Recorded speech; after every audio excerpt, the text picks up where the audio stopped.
What's up, everybody? Welcome back to another movie review. Today we're going to be talking about 2019's Spider-Man Far From Home. Ooh, I really like this one. This is the second of the Spider-Man movies for Tom Holland, and him and Zendaya really start to come together in this one. You know, the love story in the first one was between Peter and Liz. This one, you know, you finally get to start seeing MJ and Peter come together. And I'm a sucker for a love story, so for me, this is a great one. I really like this movie, just how Zendaya and Peter end up together, MJ and Peter, but also how MJ, Miss Zendaya, and Tom Holland end up together in real life. I really like how the love story starts from the first movie, and then it continues on to the second story, continues on to real life, and then by the third movie, it's just heartbreaking.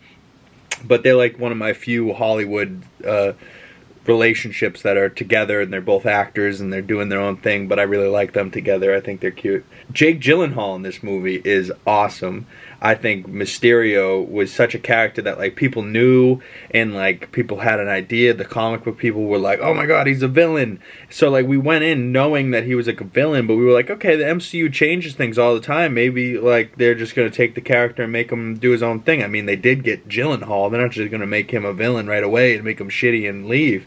You know, so the twist with him was really cool. I thought like I didn't see it coming at all. I was in theaters when it happened, and everything that they showed in the trailers for this movie was like the first 2 minutes of this movie. You know what I mean? Like, so they got everything out of the way that you thought was going to happen. It just guts out of the way real quick, and then you're on to this adventure movie. Spider-Man's not in New York, which I find so interesting for Tom Holland. The first movie, he's in Washington, D.C. The second movie, he's in London and all these other places, Italy or Venice or wherever they were.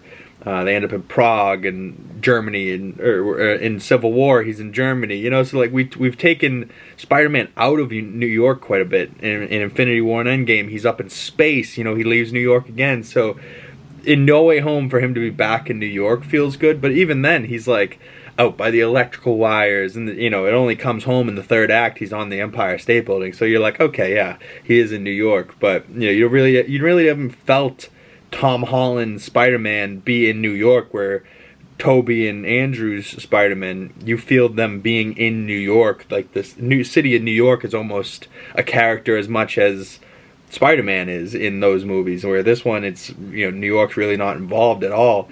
But Mysterio being the villain, I love that spider monkey. You know, like he ends up getting this stealth suit. I was like, oh man, is this the only way that we're ever going to see our Spider-Man, Tom Holland, end up being in a black suit? Because he's not going to have Venom. But then, you know, after No Way Home, he might have Venom. Who knows? You know, this is the first time we see the wingsuit. You know, he has to come in, and then I love that they tied in the holograms into this, like the hologram tech from Civil War and from Tony, and they tie Tony into this movie again, because like Tony and this Spider-Man are like, he's like his father figure almost, you know. So like I really like Tom Holland's Spider-Man. A lot of people, you know, if they hate on it, just they grew up with Tobey and Andrew Spider-Man. I grew up with those too, but just seeing this Spider-Man in the MCU with these people, I've always loved it. But then, you know, Spider-Man's biggest thing was then he kept his name a secret and nobody knew who he was. At the end of this movie, we get the what the fuck, and it cuts out, but Mysterio, Jake Gyllenhaal, says that Peter Parker's Spider-Man to everyone, and then that's the whole movie of the No Way Home, the third movie. You know, it's craziness, because he's got to like do these spells and shit to try and cover up that he's Peter Parker, and just the fact that people know who he is a problem. You know, the rest of the MCU, we haven't really gotten you know, them hiding their identities. You know, everyone knows who Hulk is Bruce Banner. Everyone knows Natasha's Black Widow. Everyone knows Iron Man's Tony. Everyone knows Captain America's Steve Rogers. You know what I mean? Like, everyone knows those things. It's almost like public information. Everyone knows Thor Odinson. Like, it's not like the DCEU where the Flash is Barry Allen, but nobody knows that his name is Barry Allen except for Bruce Wayne. You know, Bruce Wayne, nobody knows is Batman, Clark Kent, Superman. You know, so everyone had their secret identities in the DC. In the MCU, they didn't really have that at all. So I liked that with the end of No Way Home, at least, we got back to Spider-Man being an anonymous thing. Everyone just knows the mask. Nobody knows the man under the mask. So I'm super curious to see where they go in a fourth movie. For me, Spider-Man, the second one, Far From Home, it's 4 out of 5 star movie. I really enjoy it. I'll never not enjoy this movie. The only things I really don't love about this movie is the post-credit scene with Talos ends up being Nick Fury, and his wife Soren was Maria Hill the whole time. This was like the real start of Secret Invasion, and they didn't use it at all. They just kind of made that show a steaming hot pile of garbage. But that's not on Spider-Man. That's on Marvel and Secret Invasion. So comment below, what did you think of this Spider-Man movie? What do you think of Tom Holland in the role? I personally love him. What do you think about the MCU coming from since then?